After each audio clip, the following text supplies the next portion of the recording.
Welcome to the debate. Look, we really need to talk about yesterday's 3-2 victory over Egypt in Atlanta because our tactical eye test on the tape shows a glaring issue. The central question we have to answer right now: does our star forward's offensive genius actually justify the massive structural vulnerabilities he introduces to our team? Wait, hold on.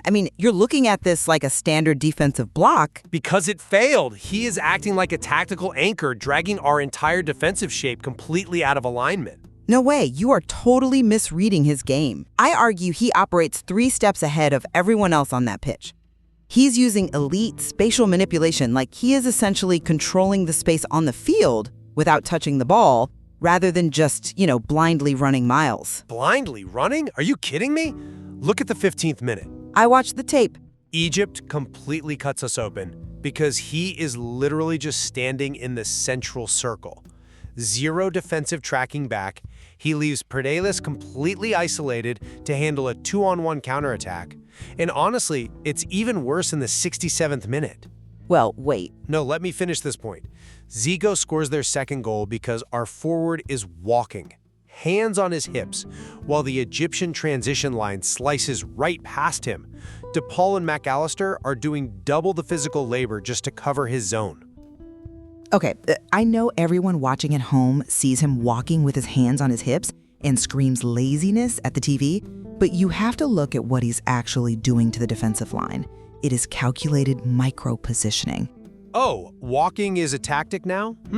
Give me a break. Yes, absolutely it is. When he goes totally static, he lulls the center backs into losing their mark.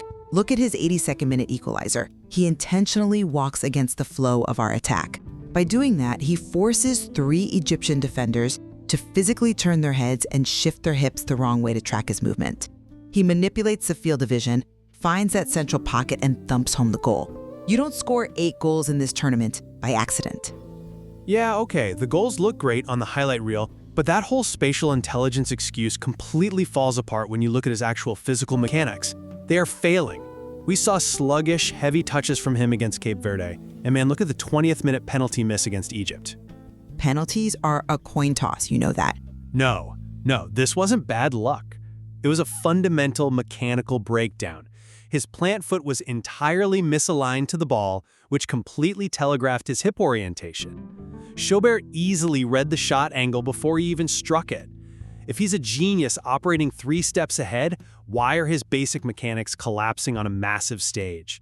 Because you cannot measure his true impact in perfect plant feet. You have to view him as a tactical black hole on the pitch. He has this undeniable gravitational pull.